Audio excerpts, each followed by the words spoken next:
오늘 우리에게 주신 하나님의 말씀 함께 보도록 합니다. 구약성경 창세기 13장 14절부터 17절까지의 말씀이에요. 우리 신년 감사 예배인데요, 새로운 한 해를 시작하며 창세기 13장 14절부터 17절까지의 말씀을 가지고 새로운 여정을 위해 점검하라, 새로운 여정을 시작하잖아요. 새로운 여정을 시작하며 뭘 준비해야 될까, 뭘 점검해야 될까, 하나님의 말씀을 통해서 우리가 교훈을 얻길 원합니다. 창세기 13장 14절부터 17절 우리 한 사람이 읽는 것처럼 마음같이 해서 천천히 우리 읽도록 하겠습니다. 롯이 아브라함을 떠난 후에 여호와께서 아브라함에게 이르시되 너는 눈을 들어 너 있는 곳에서 북쪽과 남쪽 그리고 동쪽과 서쪽을 바라보라. 보이는 땅을 내가 너와 네 자손에게 주리니 영원히 이르리라. 내가 내 자손이 땅에 티끌같이 하리니 티끌을 능히 셀 수 있을진데 내 자손도 세리라. 너는 일어나 그 땅을 종과 행으로 두루 다녀보라.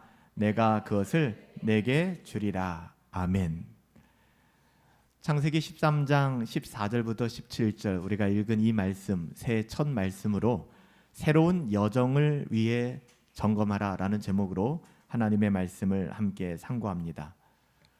우리가 비행기를 타거나 또 배를 타고 여행을 하거나 이동할 때 있죠. 우리가 그렇게 여행하는 거 참 좋아하지만 비행기가 이륙하기 전에 또 배가 대양으로 여행을 떠나기 전에 반드시 철저하게 점검을 합니다. 그래서 우리가 가끔 비행기를 탈 때도 뜻밖의 어떤 상황을 만나기도 하고 기체의 결함, 아주 작은 결함에도 오류 사인 하나에도 시간이 굉장히 길어지게 되는, 그래서 비행기 시간이 길어지게 되고 여행도 늦어지는 그런 경험들을 하게 됩니다. 이것을 만약에 이 경고의 시그널을 무시하고 만약에 정비를 다 하지 않은 채 이륙하게 된다면, 대양으로 나가게 된다 그러면 아마 참사가 벌어지게 될 것입니다. 여러분, 비행기나 배와 같은 교통수단도 그러할진데 우리들의 인생은 어떨까요? 우리들의 인생도 이와 같습니다. 우리가 한 해를 출발하며 우리의 인생을 차분하게, 우리가 오늘 찬양한 것처럼 잠잠하게 점검하는 시간을 갖지 않는다면 여러분, 불행한 결과를 초래할 수밖에 없다는 것이죠. 이 세상에 우연히는 없습니다. 어쩌다가도 없고요, 그냥 재수 좋은 것도 없습니다. 이 세상에 우연한 복은 없고요, 어쩌다 받는 복도 없습니다. 그런데 오늘날을 살아가는 많은 사람들이 하나님을 믿는다고 하는 하나님의 자녀들마저도 요행이라는 걸 바라는 것 같아요. 요행. 어떻게 되겠지, 어떻게 될 거야. 여러분, 이것은 굉장히 어리석은 일입니다. 우리가 복된 삶을 살려고 한다면 하나님 앞에서 반드시 우리의 인생을 점검하는 시간을 여러분 가지셔야 합니다. 새해가 시작된 지 일주일이 지났습니다. 괜찮아요. 혹시 여러분들이 그런 시간을 갖지 못했다면은 여러분 다시 한번 올 한 해에 많은 시간들이 남아 있잖아요. 여러분의 인생을 점검해 보시기 바랍니다. 여러분의 여정을 점검해 보시기 바랍니다. 그러면 우리가 새해를 맞이하면서 어떤 자세로 우리의 삶을 돌아볼 수 있을까? 정비해도 그냥 정비하는 게 아니잖아요. 감을 가지고 타이어 한번 만져보고 어떻게 보면은 뭐 한번 돌려보고 그런 게 아니지 않습니까? 이 점검의 매뉴얼이 있습니다. 우리가 익히 아는 것처럼 이 파일럿들이 비행기를 운항할 때도 기장과 부기장이 앉아서 베테랑 10년, 20년, 30년이 됐어도 매뉴얼에 따라서 하나하나를 다 점검을 합니다. 그만큼 그것이 중요하기 때문에 이거 한번 점검해 볼까? 내가 원하는 방식대로가 아니라 매뉴얼이 있다는 것이죠. 그렇다면 우리의 인생을 점검할 때 몇 가지 매뉴얼이 있다는 것입니다. 첫 번째, 여러분들에게 부탁하고 싶은 것은 여러분의 생각을 정비하시기 바랍니다. 여러분의 생각. 하나님께서는요, 우리들의 생각을 통해서 역사하십니다. 우리의 생각은 보이지 않지만 굉장히 중요합니다. 이 때문에 아무리 부요한 환경 가운데 있고 하나님의 언약을 분명히 받았음에도 불구하고 그 마음의 생각이 부실하고 그 마음의 생각을 지키지 못하면 하나님의 그 언약의 모든 기업들을 누릴 수가 없게 된다는 거예요. 즉 하나님의 자녀인 것은 변함이 없는데 하나님의 자녀다움을 누릴 수가 없게 된다는 것이죠. 성경은 분명히 우리에게 이렇게 말씀합니다. 잠언 4장 23절에 지킬 게 굉장히 많죠. 올 한 해 여러분 뭘 지키겠습니까? 여러분이 지켜야 될 게 뭘까요? 건강도 지켜야 될 것이고, 여러분의 자산도 지켜야 될 것이고, 인간관계도 지켜야 되겠죠. 그렇지만 성경은 이야기합니다.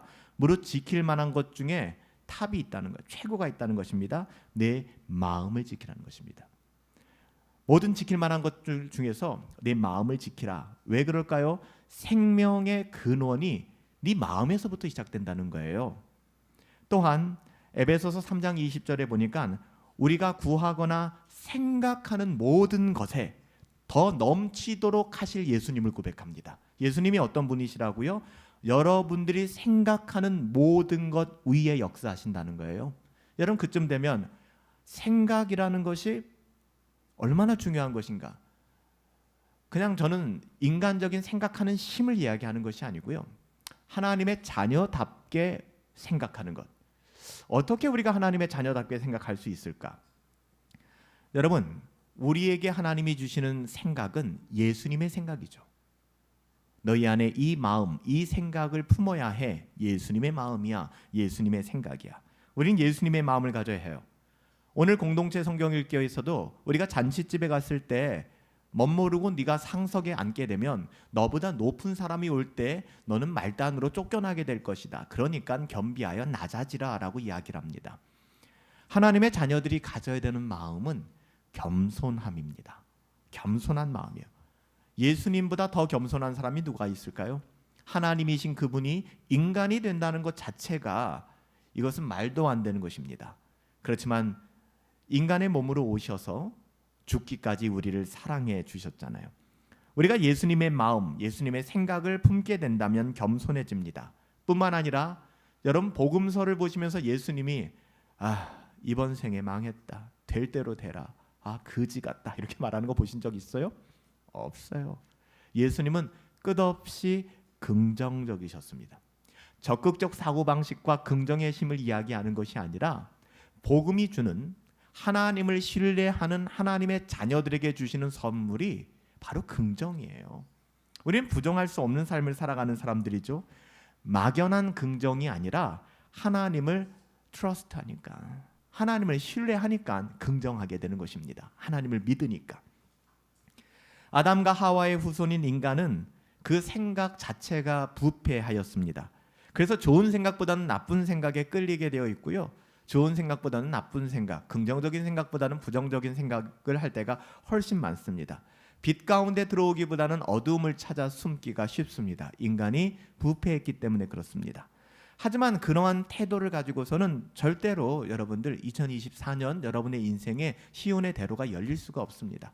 하나님이 무능해서가 아니라 여러분들이 받을 준비가 되어 있지 않기 때문에 그래요. 하나님은 부정적인 것이 없는 분이신데 우리가 부정적인 생각 속에 매몰되어 있으면 어떻게 하나님의 복을 받을 수 있겠습니까? 누릴 수 있겠습니까?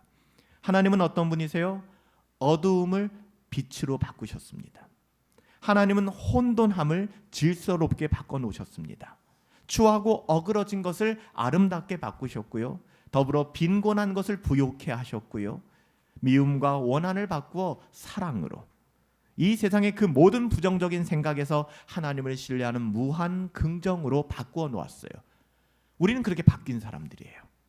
그래서 세상을 바라보며 세상의 어떠함으로 부정적인 시각으로 살아가는 것이 아니라 하나님을 신뢰하기에, 하나님을 믿기에, 그분께 맡기는 삶, 긍정적인 삶을 살아가게 되는 것이죠. 하나님의 자녀인 우리는 하나님께서 베풀어 주신 이 모든 것을 추구하며 우리의 생각, 여러분들의 그 생각, 지금도 하고 계신 그 생각을 다잡으셔야 합니다. 하나님을 의지하기에 당당한 삶, 하나님을 의지하기에 가능한 삶. 많은 사람들이 하나님의 자녀라고 하면서도 나는 안 돼, 난 못해, 난 심지어 망했어. 여러분 이렇게 생각하는 분들이 많아요. 너무 안 됐잖아요. 여러분 때로는 나는 못해요, 나는 안 돼요, 난 망한 것 같아요 하는 것이 겸손이라고 착각하시는 분들도 계세요. 여러분 그건 절대 겸손이 아닙니다. 특별히 하나님의 자녀들이 이런 언어를 사용한다는 것은 겸손이 아니라 하나님의 자녀임에도 불구하고 자녀됨을 포기하고 자학하는 거예요. 자학. 여러분, 우린 존귀한 하나님의 자녀들입니다. 여러분 믿으시죠? 우리 옆에 분들에게 당신은 존귀한 사람입니다. 이야기해 주십시오. 당신은 존귀한 사람. 네, 존귀한 사람들이에요. 우리는 너무나도 존귀한 사람들. 근데 스스로 우리는 우리의 멍에를 메고 나는 망했어, 나는 안 돼. 여러분, 성경이 한결같이 우리에게 말씀하시는 게 뭡니까? 할 수 있을까가 무슨 말이냐? 믿는 자에게는 능치 못할 일이 없다. 불가능이 없다는 것이죠. 불가능한 것은 너희들의 언어이고 하나님께는 불가능이 없다 하는 것입니다. 물론 여기서 말하는 것은 세상에서 말하는 적극적 사고방식, 그래 내가 이 시험 붙고야 말 거야, 내가 이렇게 부자가 되고 말 거야, 난 믿으면 믿음대로 이런 얘기가 아닙니다. 오늘 이 본문 말씀, 특별히 빌립보서에 내게 능력 주시는 자 안에서 내가 모든 것을 할 수 있다는 이 말은 여러분 아시죠? 내가 하나님이 높게 하시면 높아질 줄도 알고, 때로는 하나님께서 나를 낮춰 주시면 낮아질 줄도 알고, 하나님이 재물의 복을 주시면 그 재물을 누릴 줄도 알고 나눌 줄도 알고, 재물을 주시지 않을 때는 그 안에서 때로는 힘들지만 자족하며 살아가는 법을 배우고, 그 어떤 형편에 있든지 나는 하나님께 감사하고 만족할 수 있는 일체의 법을 배웠습니다 하면서 나오는 말씀이, 내게 능력 주시는 그분이 계시기 때문에 그런 마음을 가질 수 있어요, 그런 생각을 가질 수 있어요 라고 사도 바울이 증언하는 것입니다. 여러분, 여기에 복음의 비밀이 있는 거예요. 그래서 올 한 해를 시작하며 여러분의 생각, 어떤 생각을 나는 하면서 살아가나, 내 생각의 파이는 무엇으로 채워져 있나를 돌아보실 필요, 점검하실 필요가 있다는 거예요. 우리는 전지전능하신, 모든 걸 알고 계세요. 모든 것을 행하실 수 있어요. 심지어는 무소부재하세요. 하나님 아니 계신 곳이 없는 그 하나님의 자녀잖아요.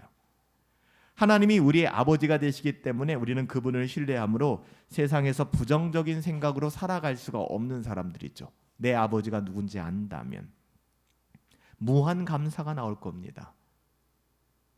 나의 삶의 자리는 이 또한 지나갔으면 좋겠다.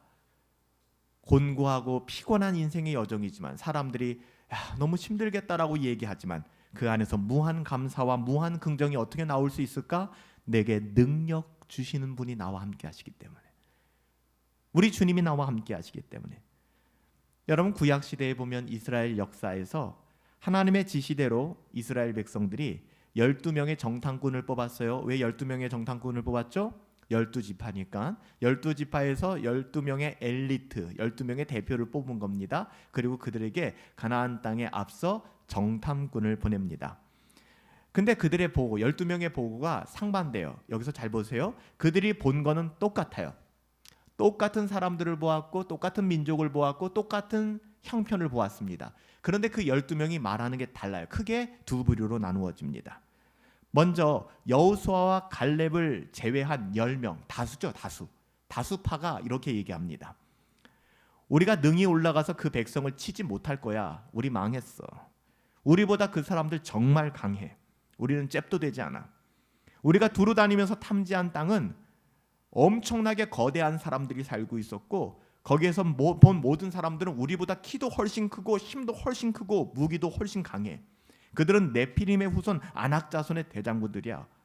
우리는 우리 스스로 생각해 볼 때 그들 앞에서 메뚜기야, 메뚜기. 우리는 끝났어. 그들의 보기에 우리는 그렇게 보였을 거야. 여러분, 이것이 10명의 보고였습니다. 여러분, 이 10명이 왜 악한 사람들이냐 하면 이 10명의 생각이 10명의 생각으로 끝나지 않는다는 게 문제입니다. 가정에서 가장이 긍정적인 생각을 하지 않으면 자녀들이 긍정적인 생각을 하지 않습니다. 교회에서 목사가 긍정적인 생각을 하지 않으면 성도들이 긍정적으로 생각하지 않아요. 목사가 부정적인 생각을 계속하기 시작하면 성도들도 부정적인 생각을 하고, 부모가 부정적인 생각을 계속하고 부정의 언어를 내뱉으면 자녀들도 부정을 학습하기 시작합니다. 이 죄의 사슬, 저주의 사슬이 굉장히 두려운 겁니다. 끊어버려야 되는 거예요. 여러분, 이렇게 10명의 정탐꾼이 얘기하니까 바로 성경에 뭐라고 얘기하는지 알아요? 그러자 이 보고를 들은 백성들이 울기 시작합니다. 차라리 우리가 애굽에서 죽었더라면 좋았을 텐데 왜 우리를 모세 끄집어내 가지고서 이 광야 땅에서 고생시키고 결국엔 저 사람들에게 죽게 만드는 거야. 우리가 애굽으로 돌아가자. 여호와께 돌아가자가 아니에요. 우리가 애굽으로 돌아가자. 망했다. 이런 결론을 내리는 것입니다. 이것이 10명의 정탐꾼의 생각으로 말미암는 엄청난 파장 효과였습니다. 그렇지만 2명의 여호수아와 갈렙, 이 두 사람은 유일하게 가나안 땅에 들어갈 수 있었죠. 나머지는 다 광야에서 죽었습니다. 이 2명의 정탐꾼은 어떤 생각을 가지고 있었어요? 우리가 두루 다니며 탐지한 땅은 심히 아름다운 땅이라. 여호와께서 우리를 기뻐하시면 우리가 그 땅으로 우리를 인도하여 들이실 것이고 그 땅을 우리에게 주실 것을 믿노라. 오직 여호와를 거역하지 말자. 그 온 땅의 사람들, 그까짓 것들 두려워하지 말자. 그들은 우리의 밥이다. 그들의 보호자는 그들에게서 떠났고 여호와 하나님은 우리 편이라. 이것이 여호수아와 갈렙의 똑같은 걸 보고 얘기하는 겁니다. 여러분, 이 생각의 차이를 보시겠어요? 이야말로 얼마나 다른 생각입니까? 생각의 중요성을 보여주는 것이죠. 하나님께서는 부정적인 보고를 했던 10명의 정탐꾼을 죽이셨습니다. 그리고 그 보고를 듣고 원망하던 60만 3,550만 명의 그 이스라엘 백성들을 광야 40년을 돌리시고 그들이 다 죽을 때까지, 광야 40년은 그 마지막 한 사람까지 다 죽을 때까지, 누구요? 모세까지.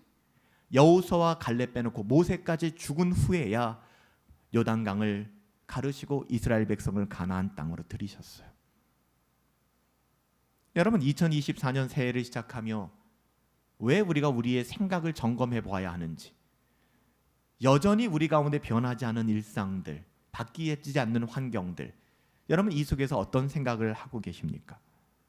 하나님께서는 오직 믿음의 생각, 믿음으로 보고한 여호수아와 갈렙, 그리고 그의 후손들, 하나님께서는 가나안 땅으로 인도해 주셨어요.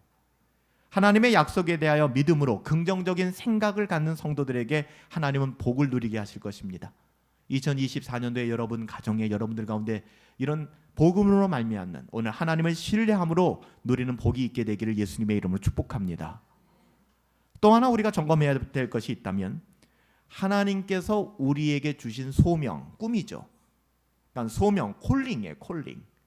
우리가 직업이라고 얘기할 때 직업을 job이라고 얘기하는데, 이것을 세상적인 언어로는 그렇지만 성경적인 언어에서는 콜링입니다. 콜링. 이 소명이라고 하는 것이죠. 그래서 장 깔뱅은 직업 소명론에 대해서 얘기했죠. 하나님이 우리를 이 세상에 부르신 이유는 우리의 직장에 있다는 것입니다. 즉 우리의 직장은 우리의 꿈이며 우리의 소명이라, 하나님의 부르심이라는 것이죠. 여러분, 우리가 금요 예배를 통해서 여호수아서를 통해서 우리가 이스라엘이 가나안 땅을 정복하는 과정이랑 똑같습니다. 단지 그 직장에 들어가 좋은 연봉 받아, 좋은 학교에 들어가 좋은 스펙 쌓아, 여러분 이것을 우리에게 기업으로 주신 게 아니에요. 그 학교에 들어가는 것이 중요한 것이 아니라 그 학교에 들어가 복음의 가치를 드러내야 돼. 그 직장에 들어가는 것이 중요한 것이 아니라 그 직장에 들어가 복음의 가치를 드러내야 돼. 이것이 우리의 소명인 것입니다. 세상의 야망은 난 좋은 대학 들어갈 거야, 좋은 직장 들어갈 거야, 나는 이렇게 자산 관리를 해가지고 경제적 독립을 이루고 난 남부럽지 않게 일하지 않고 즐기면서 인생 살 거야. 이게 야망이죠. 여러분, 우리가 세상에선 그걸 꿈이라고도 얘기합니다. 하지만 오늘 우리가 다루는 것은 그런 야망이나 세상의 꿈을 이야기하는 것이 아니라 하나님의 자녀다운 우리를 왜 여기에 부르셨을까? 2024년도도 우리를 이 땅에 두 발을 딛고 호흡하며 살게 하신 이유가 뭘까? 그 부르심이죠. 그 소명을 정비해야 합니다. 하나님께서 우리에게 꿈을 꾸게 하시잖아요. 사도행전 4장에 보면은 요엘서 선지자의 예언서를 인용하고 있습니다. 그 위에 내가 내 영을 만민에게 부어줄 것이다. 너희의 자녀들은 장래의 일을 말할 것이고 너희 늙은이들은 꿈을 꾸게 될 것이고 너희 젊은이들은 비전, 이상을 보게 될 것이다. 하나님 나라의 가치를 알게 된다는 거예요. 아직도 많은 사람들이 왜 내가 이 직장을 다니는지, 내가 왜 이 학교를 다니는지, 내가 왜 공부를 하는지, 내가 왜 사람들과 만나는지 그 이유를 알지 못해요. 그러니까 그저 그렇게 관계를 맺으며 이 세상의 방식대로 살아가는 것이죠. 막연히 요행만 바라며 살아가는 것입니다. 어리석은 일입니다. 만약에 여러분들이 정말로 하나님의 자녀들이고 성령이 여러분 안에 계신다면 그런 방식으로 인생을 산다면 여러분의 삶이 힘들어질 겁니다. 경제적으로 관계적으로 힘들어진다는 게 아니라 관계도 다 좋고 먹고 사는데도 별 지장이 없는데 여러분 마음 한켠이 힘들어지기 시작해요. 알 수 없는 힘듦이 생길 것입니다. 왜요? 하나님의 자녀이기 때문에. 그것으로 만족할 수 없기 때문에. 여러분의 영혼이 잘됨같이 범사가 잘되고 강건한 삶을 살길 원하십니까? 그렇다면 주님 안에서 꿈을 꾸십시오. 우리는 어떻게 살아가야 하는가? 우리는 어떻게 살아내야 하는가? 나를 부르신 하나님의 소명은 무엇인가?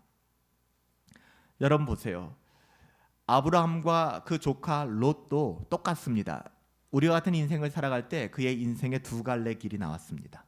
우리가 매점 예배에서 살펴본 시편 1편 말씀처럼 숲속을 걷다가 두 갈래 길을 만난 것이죠. 그 꿈은 두 갈래 갈림길 속에서 무엇을 선택하느냐 결정하느냐에 따라서 달라졌습니다. 롯은 무엇을 택했습니까? 롯은 보암직도 하고 먹음직도 할 만한, 지혜롭게 할 만큼 탐스럽기도 할 만한 소돔과 고모라였습니다. 너무나 완벽했습니다. 하지만 아브라함은 어땠습니까? 아브라함은 하나님의 꿈을 꾸었고 세상에 눈에 보이는 그 어떠함이 아니라 하나님의 부르심이 무엇인지를 분명하게 알고 선택했습니다. 세상 사람들이 볼 때는 어땠을까요? 아브라함 겁나게 어리석은 사람이죠. 진짜 어리석은. 너 왜 그렇게 살아? 인생 그렇게 산다고 사람들이 알아주지 않아. 아브라함 정신 차려. 단돌이 똑바로 해. 너 그러다 큰일 난다. 딱 그렇게 살았어요. 아브라함이 나이가 많아요. 조카 롯보다 그러면 야 내가 나이가 많은데 내가 그래도 먼저 선택해야 되지 않겠냐? 저 땅이 훨씬 좋아 보니까 내가 선택할다니까. 넌 젊잖아. 가서 너 기경해. 아브라함 그렇게 얘기 안 했어요. 롯 네가 먼저 선택해. 그랬더니 이 롯이라는 친구가 덥석 눈에 보기 좋고 풍요로운 땅, 그게 소돔과 고모라거든요. 거기를 덥석 물어버렸습니다. 그 아브라함은 척박한 땅으로 갔죠. 그게 아브라함의 소명이었어요. 사람들은 롯에 대해서 이렇게 얘기했을 것입니다. 그래 인간관계는 잠깐이야. 아브라함이 좀 서운할 수도 있겠지만 챙길 거 다 챙겼잖아. 너 똑똑한 거야. 후회하지 않을 거야. 잘 사는 거야. 하지만 오늘날 우리는 그 서로 다른 결정을 내렸던 두 사람에 대하여 아브라함은 믿음의 조상이라 부르며 우리의 신앙의 근거를 아브라함에 두고 있습니다.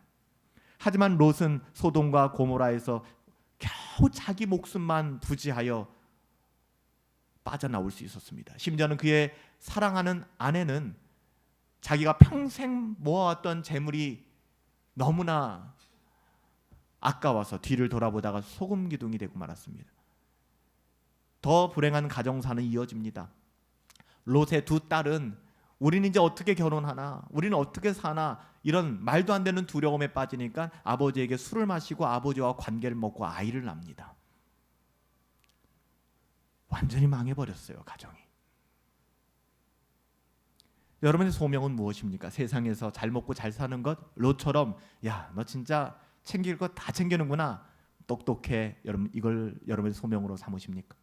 아니면 우리의 소명이 아브라함과 같이 내가 나가야 될 길을 알지 못하나 본토 친척 아비집을 떠나 내게 지시할 그 땅을 향하여 나아가는, 하나님만을 신뢰하고 나의 인생의 삶의 여정을 끌고 나가는, 여러분의 2024년도가 보기에 좋고 먹기에 좋고 야 굉장히 이거 내가 하면 좋을 것 같은데 덥석 물지 마시고 하나님 앞에 더 많이 기도하시고 내가 앉아야 될 자리가 어떤 자리인가? 이거 오만한 자의 자리는 아닌가?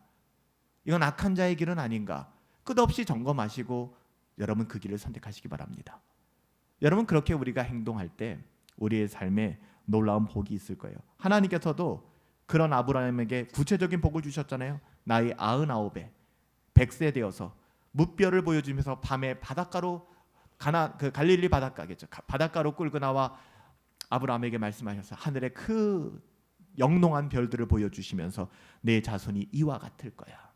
내가 너에게 복을 더할 건데 내가 진짜 너에게 주는 복이 뭐냐? 너를 축복하는 자에게 내가 복을 줄 것이고 너를 저주하는 자는 내가 저주할 거야. 이게 무슨 말이에요? 내가 네 편이야 라고 얘기하는 거예요. 이게 아브라함에게 주신 복이에요. 하나님의 자녀들에게 주신 복. 우리가 하나님 안에 거하면 우리가 진짜로 받는 복은 어떤 물질의 풍성함, 눈에 보이는 그 어떠함, 맞아요. 그것도 필요합니다. 그보다 더 궁극적인 것은 하나님이 내 편이라는 거예요. 내가 하나님 편이고. 우리의 생각을 점검해 보시고, 우리의 소명, 부르심을 점검해 보시고, 마지막 세 번째는 하나님의 말씀에 우리는 귀를 기울이고 있는가, 이걸 점검해 보셔야 돼요. 왜 그럴까요? 로마서 10장 17절 말씀이죠. 믿음은 어디서 난다고요? 믿음은 들음에서 납니다. 그리고 들음은 그리스도의 말씀으로 말미암은 거예요. 여러분, 우리는 이 진리를 꼭 붙들고 살아야 됩니다. 하나님의 말씀을 떠나서는 회복이 있을 수가 없습니다. 하나님의 말씀을 깊이 상고한다는 것이 스터디하는 거잖아요. 뭐 성경을 그렇게까지, 여러분, 성경을 공부하세요. 성경을 연구하세요. 그 다음에 가능해지는 게 묵상입니다. 이게 안 되니까 성경을 그냥 어렴풋하게 보고 묵상을 하니까, 그래서 큐티가 위험한 겁니다. 왜냐하면 큐티, quiet time이라는 것이, 여러분, 우리 안에 선한 게 있어요, 없어요? 없어요. 그렇기 때문에 우리 안에 quiet하다는 것, 우리 안에 뭔가 비어져 있다는 건 굉장히 위험한 겁니다. 12귀신이 들어와서 우리를 잡아먹을 수도 있는 거예요. 예수님이 말씀하신 것처럼. 그렇기 때문에 우리 안에 뭐로 채워져야 돼요? 말씀으로. 그냥 하나님의 말씀을 여러분 깊이 묵상하기에 앞서 상고하셔야 되는 거예요. 원어적 해석도 찾아보시고, 이것이 어떤 의미가 있을까? 우리가 흔하게 10,000원짜리 지폐에 세종대왕이 계시죠? 세종대왕이 몇 명 있는가? 옛날에 100원짜리에 그 인물이 몇 개 나오는가? 아니면 10원, 100원이라는 그 단위가 몇 개 기록되어 있는가? 잘 모르거든요. 찾아보면 와, 이렇게 많았어? 여기도 있었어. 왜 그럴까요? 우리가 돈을 굉장히 흔하게 사용하지만 그 돈을 공부하지는 않거든요. 그냥 돈이 좋을 뿐이죠. 그럼 성경을 그렇게 보시면 안 됩니다. 성경은 그냥 읽어도 그래서 우리 교회에서 하지 않는 게, 그러니까 그게 나쁘다는 건 아닙니다. 나쁘다는 건 아니지만 의도적으로 하지 않는 거예요. 연초에 말씀 뽑기 이런 걸 안 하는 겁니다. 왜냐하면 거기 좋은 말씀들만 써놓잖아요. 회개하라, 천국이 가까이 왔느니라. 저는 그 신년 말씀에 그런 거 뽑았다는 분 본 적이 없어요.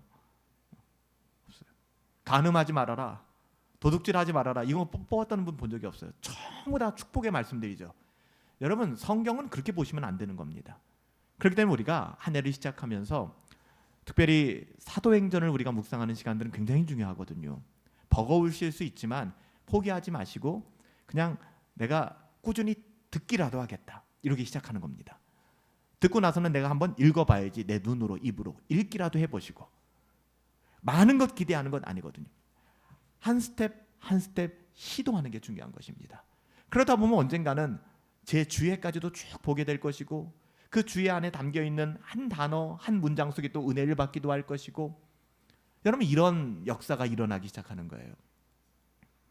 여러분 2024년도에는 좀 세상의 주파수를 조금만 더 차단하시고, 우리가 고난주간 때만 미디어 금식 이런 거 하지 마시고요, 평소에 좀 미디어의 분량들을 좀 줄이세요. 여러분 스마트폰에 보면은 미디어 사용량이 다 나오죠? 좀 줄이세요. 그리고 말씀을 보세요. 그리고 말씀을 묵상하세요. 하나님의 말씀은요 살아계십니다. 여러분 믿으세요? 하나님의 말씀은 문자가 아닙니다. 이 말씀은 과거에 국한되는 것이 아니라 현재도 살아서 역사합니다. 이걸 뭐라고 얘기해요? 하나님의 말씀을 두 가지 언어로 얘기하는 로고스라고 얘기하죠. 이 로고스는 불변의 진리의 말씀이 로고스입니다. 근데 이 객관적 진리인 로고스가 어느 날 성경을 읽는데 내 가슴을 꽝꽝 치는 거예요. 그냥 가볍게 여기며 읽었던 말씀의 한 구절이 왜 이렇게 눈에 들어오는지 몰라요? 때로는 눈물이 나기도 하고, 때로는 그 문장 때문에 아파하기도 하고. 성령이 역사하는 거거든요. 이 말씀을 레마라고 합니다.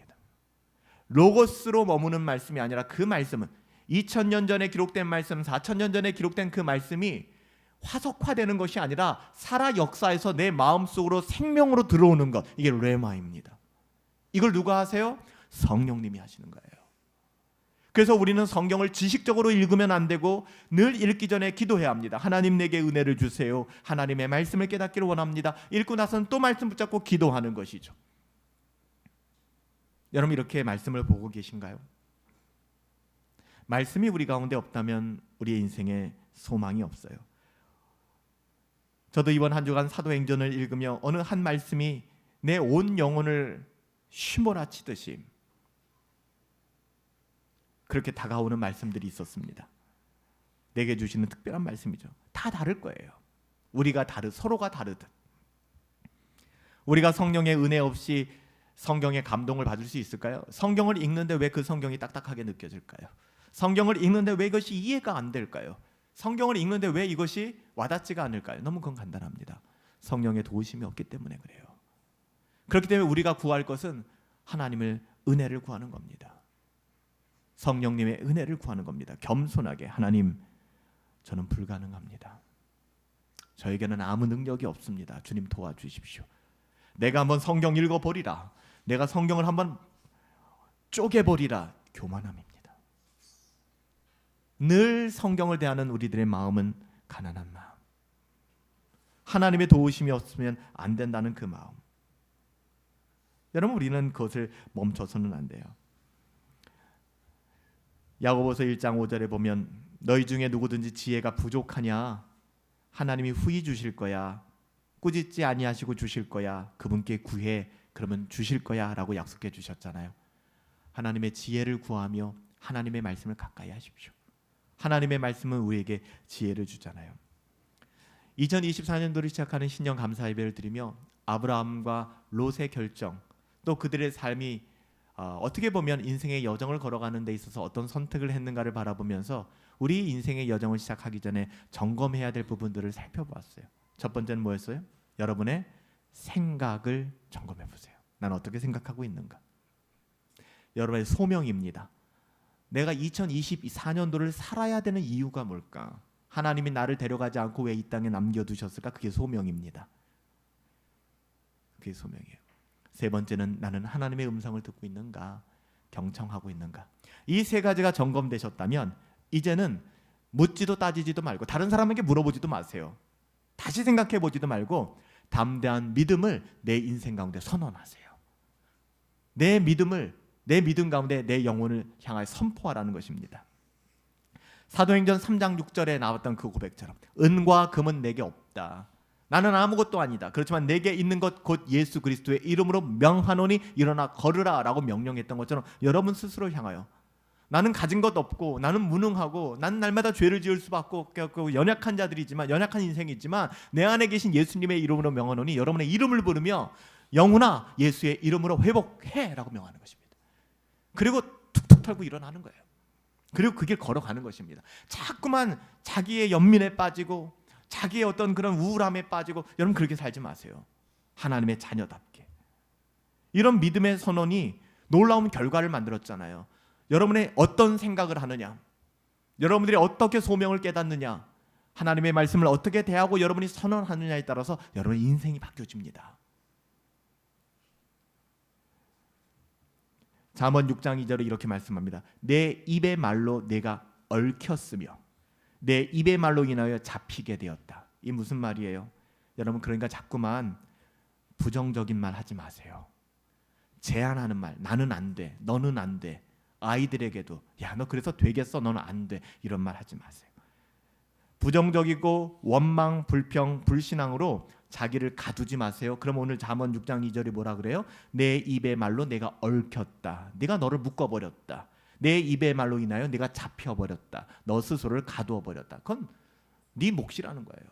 그런 인생 살아가게 된다는 것이죠. 나는 못해.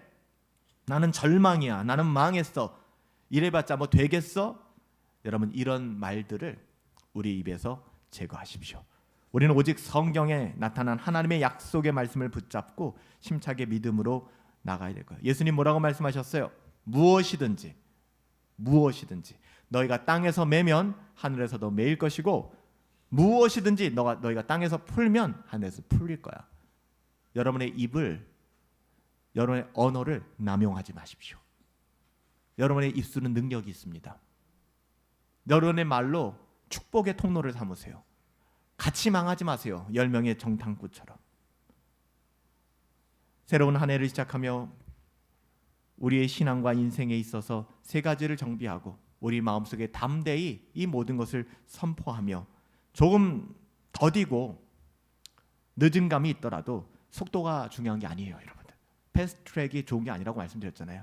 다시 한번 새해를 시작하자. 아직 늦지 않았잖아요. 오늘 한 주의 일상을 시작하는, 어떻게 보면 주일, 한 주를 시작하는 주일, 여러분의 인생을 다시 한번 점검해 보십시오.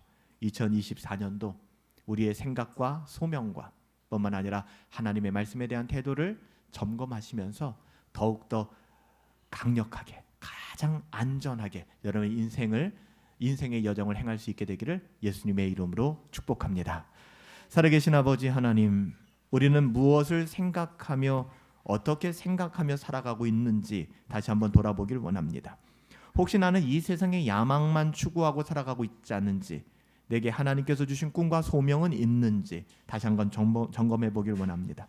나는 얼마나 하나님의 말씀에 우선순위를 두고 관심을 두고 있는지, 하나님의 말씀을 상고하고 묵상하는 일에 나는 얼마만큼의 에너지를 쓰고 있는지, 나는 나의 삶을 향해 믿음으로 선언하고 있는지, 은과 금 따위는 내게 없지만 예수의 이름으로 나는 담대히 살아가고 있는지, 하나님 정말 많습니다. 우리의 영혼을 점검해야 될 부분들, 이런 점검 리스트를 체크하지 않고 우리의 인생의 여정에 발을 뗀다는 것은 정말 두려운 일입니다. 오늘 2024년 첫 신년 감사 예배를 드리며 우리에게 새해를 선물로 주셨는데 2024년도 어떻게 살아가야 될지 인생을 점검하며 우리의 삶의 여정을 점검하며 하나님 안에서, 믿음 안에서 존귀한 인생 살아갈 수 있도록 역사하여 주시옵소서. 존귀하신 예수님의 이름으로 기도하옵나이다. 아멘.